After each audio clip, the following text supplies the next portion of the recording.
Okay, we are on day 13, and today we are going to be looking over Genesis 38, 39, and 40.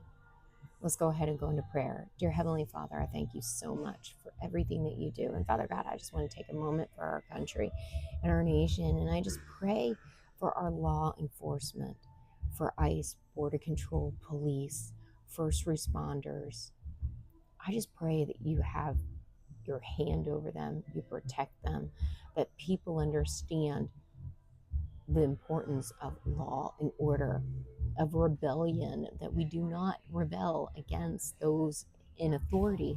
And if we have an issue, we come and we bring it up to the Lord and we do it through the proper channels, that their violence is not the answer to solving or changing something. And I just pray for protection, and I pray for eyes to be open, and I pray all this in your son Jesus Christ's name. Amen. Okay, so we are going to look at chapter 38. Now, we just had Joseph, his brothers sold him into Egypt, and he is now in Potiphar's house, which Potiphar is an officer to Pharaoh and captain of the garden. Now, all of a sudden, we go from this story to Judah and Tamar. And it's kind of confusing. Why is this in here? Let me tell you. Joseph is going to be the one who's going to bring, he is a significant role, but he is not of Jesus's line. Judah is Jesus's line. Judah and Joseph are brothers. Judah, um, and that I think that is why this story is in this right here, and that it's even mentioned in the Bible, is to show the people who are in Jesus's genealogy, the type of people that they are, and how Yahweh's hand is always on those who are his chosen people, those who are of the chosen bloodline, his protection, even when they are a little out of control. Okay, so chapter 38. It came to pass at that time that Judah departed from his brothers and visited a certain Adamite whose name was Hara. And Judah saw there a daughter of a certain Canaanite whose name was Shah. And he married her and went into her. So she conceived and bore a son, and he called his name She conceived again and bore a son, and she called his name Onan. And she conceived yet again and bore a son, and called his name Shalom. He was a Shalzon when she bore him. Then Judah took a wife for his firstborn, and her name was Tamar. But Judah's firstborn, was wicked in the sight of the Lord, and the Lord killed him. And Judah said to Onan, go into your brother's wife and marry her and raise up an heir to your brother. But Onan knew that their heir would not be his. And it came to pass when he went into his brother's wife that he knitted on the ground, lest he should give an heir to his brother. And the thing which he did displeased the Lord. Therefore, the Lord Yahweh killed him also. Then Judah said to Tamar, his daughter-in-law, remain a widow in your father's house till my son Shalom is grown. For he said, lest he also die like his brothers. And Tamar went and dwelt in her father's house. Now, in the process of time, the daughter of Sharon, Judah's wife, died, and Judah was comforted and went up to his sheep shears in Tamar, he and his friend Hara and Adulamite. And it was told Tamar, saying, look at your father-in-law is going up to Tamar to shear his sheep. So she took off her widow's garments, covered herself with a veil, and wrapped herself, and sat in an open place which was on the way to Timnah. For she saw that Shalom was grown, and she was not given to him as his wife.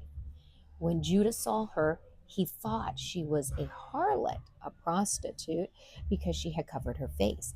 Then he turned to her by the way and said, please let me come in to you.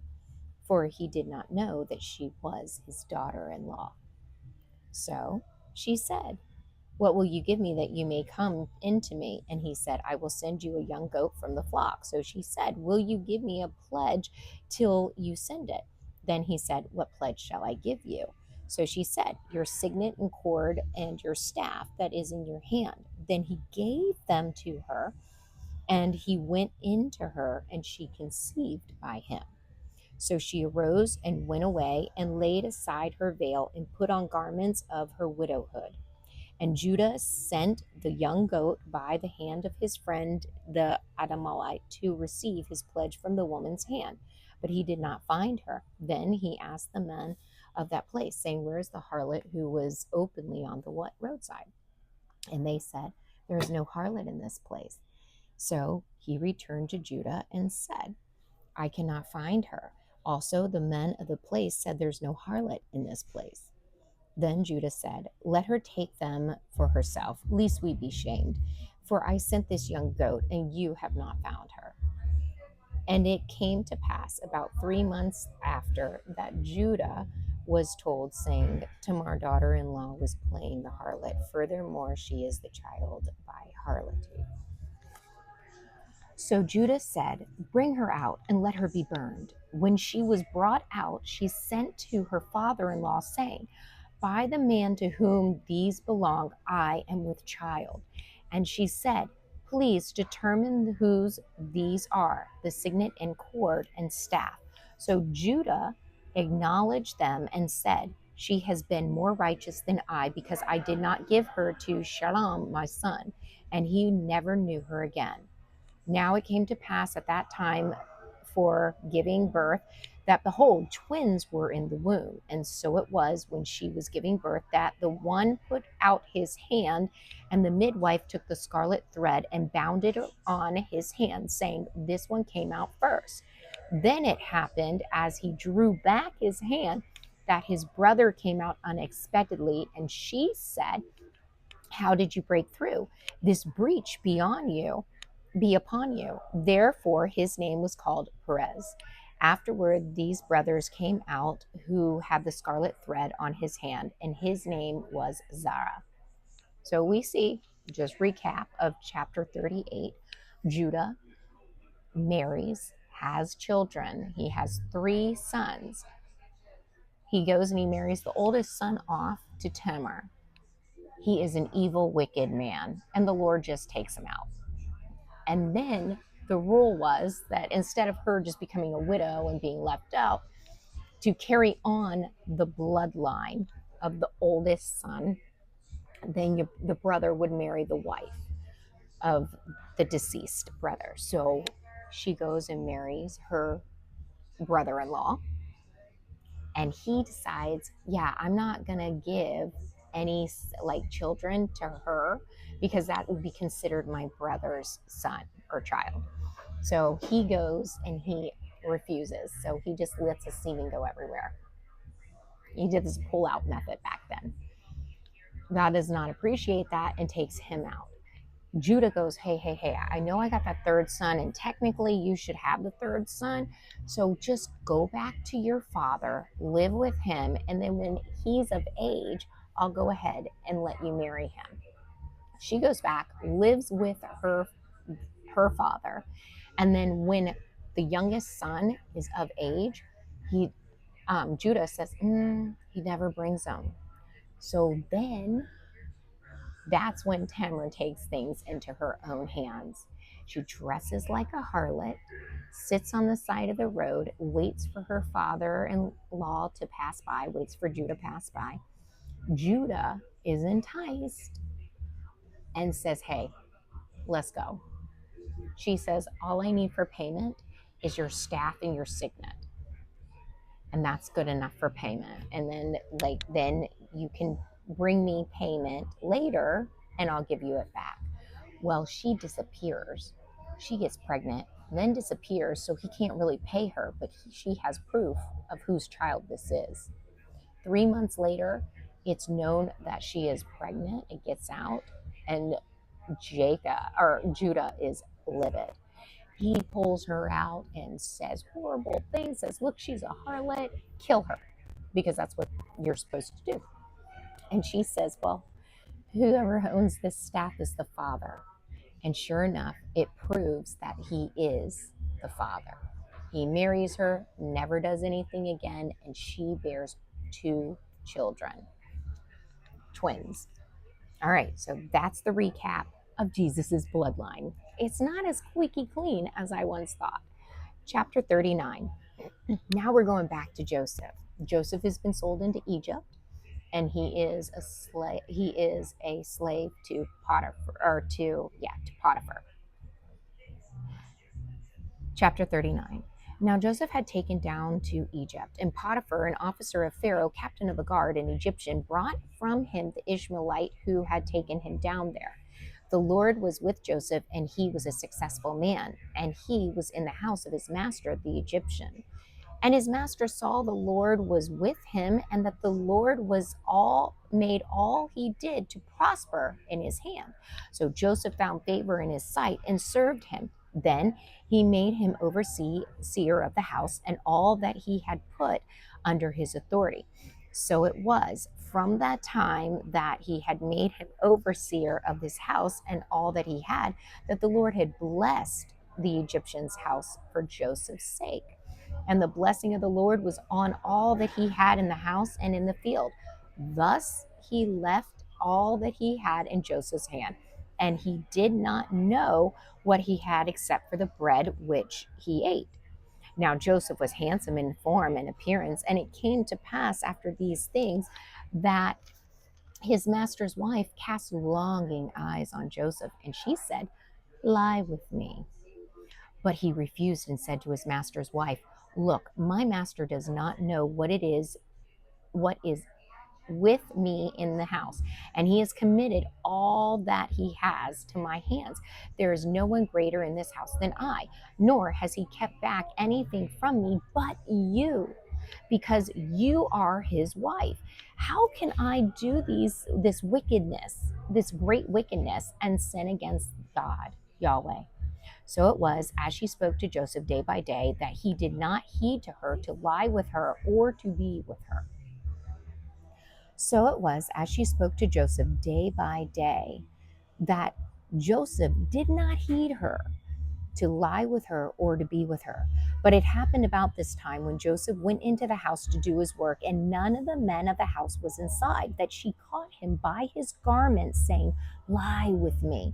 But Joseph left his garment in her hand and fled and ran outside. And so it was, when she saw that he had left his garment in her hand and fled outside, that she called to the men of her house and spoke to them, saying, "See, he has brought into us a Hebrew to mock us. He came into me to lie with me, and I cried out in a loud voice. And it happened, when he heard that I lifted my voice and cried out, that he left his garment with me and fled and went outside. So she kept his garment with her until his master came home. Then she spoke to him with words like these, saying, "The Hebrew servant whom you brought to us came in to me to mock me. So it happened, as I lifted my voice and cried out, that he left his garment with me and fled outside." So it was, when his master heard the voice which his wife spoke to him, saying, "Your servant did to me after this manner," that his anger was aroused. Then Joseph's master took him and put him into the prison, a place where the king's prisoners were confined. And he was there in the prison. But Yahweh the Lord was with Joseph and showed him mercy, and he gave him favor in the sight of the keeper of the prison. And the keeper of the prison committed to Joseph's hand all the prisoners who were in the prison. Whatever they did there, it was his doing. The keeper of the prison did not look into anything that was under Joseph's authority, because the Lord Yahweh was with him. And whatever he did, the Lord Yahweh made it prosper. We see here that Joseph is in Potiphar's home. He is in charge of everything in that house. Potiphar sees that Joseph is a man of integrity, and that he also recognizes, yes, he believes in different gods because he's an Egyptian. Potiphar does. Joseph, though, believes in the one true God, Yahweh. Potiphar recognizes that Joseph's God, Yahweh, has blessed him because anything he touches turns to gold. It multiplies. He's blessed. He's bountiful, which means Potiphar's house is blessed as well. Potiphar puts him in the highest command. Joseph has access to absolutely everything except for Potiphar's wife. Potiphar's wife looks over at Joseph and says, "Ooh, there's a young, strapping young Hebrew boy that I can do whatever I want with." And she continues to pester him and to throw herself on him. Joseph says, "Not today, lady, not going to happen." He resists the temptation. He resists it over and over and over again. And then one day he walks in to do what he's supposed to do. No one is around. She grabs him by the garment because she wants him. And this is the chance that she's got. He flees because there is no way he's going to have anything do this. He does not want to do this wickedness. He flat out told her, "How then can I do this great wickedness and sin against God?" He flees. He's resisted and now he's fleeing from the temptation. She cries rape. They come out. Potiphar comes home.